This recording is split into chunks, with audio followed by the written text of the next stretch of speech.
दोस्तों, आप सभी का वेलकम है आज की इस पहली वीडियो में, जिसमें हम जानेंगे कि डायबिटीज का सबसे प्रमुख कारण क्या है। दोस्तों, आज भारत के 40% लोग या तो डायबिटिक है या वो प्री डायबिटिक की कैटेगरी में आते हैं। लेकिन ऐसा क्या था कि हमारे पूर्वज कभी इस रोग से ग्रसित नहीं हुए।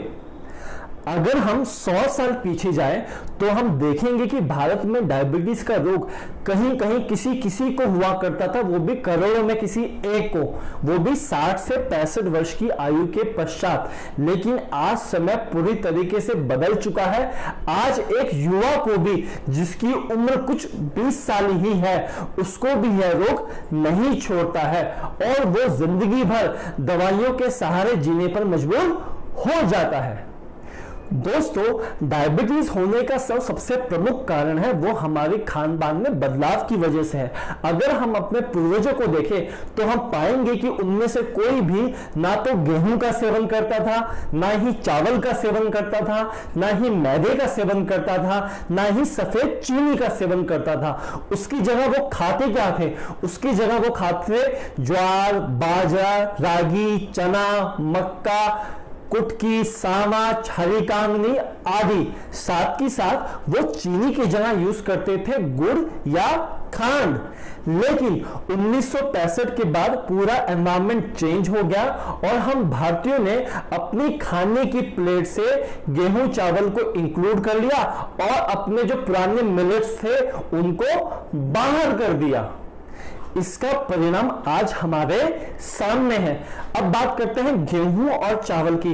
दोस्तों, गेहूं के अंदर जो फाइबर की मात्रा होती है वो होती है 1.2%। वहीं अगर हम बात करते हैं ब्राउन राइस की तो उसके अंदर फाइबर की मात्रा होती है 0.2%। लेकिन जब हम गेहूं को जब बारीक पीस लेते हैं, उसको आटा बना लेते हैं और जितना हम उसको बारीक पीसते जाते हैं उसके अंदर फाइबर की मात्रा उतनी ही कम होती चली जाती है और बारीक पीसे हुए आटे के अंदर या मैदे के अंदर फाइबर की मात्रा बिल्कुल ना के बराबर हो जाती है। वहीं अगर हम बात करें चावल की, जिसमें 0.2% फाइबर है, वो भी ब्राउन राइस के अंदर, जब हम इसका भी पॉलिशिंग कर देते हैं, इसको भी व्हाइट चावल में कन्वर्ट कर देते हैं, इसकी भी फाइबर की लेयर पूरी तरीके से हट जाती है और इसके अंदर भी फाइबर की मात्रा बिल्कुल नील हो जाती है, बिल्कुल जीरो हो जाती है।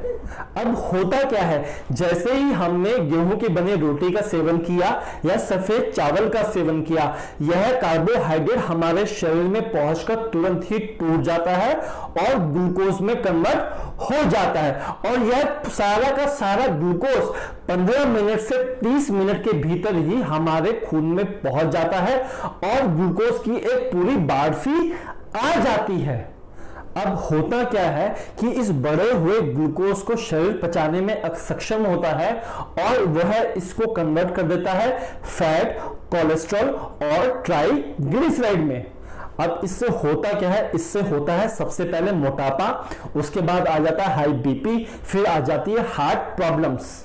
अब इन सब के बावजूद भी जब शरीर के अंदर ग्लूकोज की मात्रा बढ़ी रहती है और वो खून में ग्लूकोज पड़ा रहता है, तब जाके वो फाइनली कन्वर्ट हो जाता है डायबिटीज में, जिसको हम हिंदी में बोलते हैं मधुमेह। दोस्तों, अगर हमने आज ही अपने भोजन में बदलाव नहीं किया तो आने वाले कुछ ही समय में हम देखेंगे कि भारत में 2 में से 1 व्यक्ति डायबिटीज का शिकार हो जाएगा। वहीं अगर हम अपने वापस पौराणिक भोजन पे आ जाते हैं, पौराणिक अनाज पे आ जाते हैं, तो हम पाएंगे कि हमारा ब्लड शुगर ऑटोमेटिकली कंट्रोल हो जाएगा।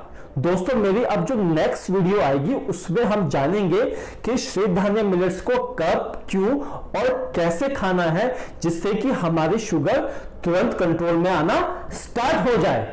दोस्तों, अब आता है इसका दूसरा प्रमुख कारण है, वो है हमारे शारीरिक श्रम की कमी। अगर हम अपने पूर्वजों को देखें तो हम देखते हैं कि वो औसतन प्रतिदिन 18 किलोमीटर चला करते थे।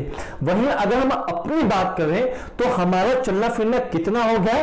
औसतन प्रतिदिन 1 से 2 किलोमीटर के बीच में। और वहां पे भी आज पूरा मॉडर्नाइजेशन का जमाना है, हमारे घर में सभी चीजें ऑटोमेटिक लग चुकी हैं। ऑटोमेटिक वॉशिंग मशीन मशीन लगी हुई है, ऑटोमेटिक बाकी सारी मशीनें भी आ गई हैं। इसके कारण होता क्या है कि हमारे शरीर से ऊर्जा की खपत होती नहीं है। और इसके अलावा हम करते क्या है, हम करते हैं पूरे दिन खाना पीना, आधे आधे घंटे बाद हम कुछ ना कुछ खाते रहते हैं, जिससे हमारे शरीर में ग्लूकोज की मात्रा हमेशा बढ़ी रहती है। दोस्तों, आज डायबिटीज के रोग पे कंट्रोल करना बहुत ही जरूरी है, क्योंकि यह आनुवंशिक तौर पे हम अपनी जनरेशन को भी आगे दे जाते हैं।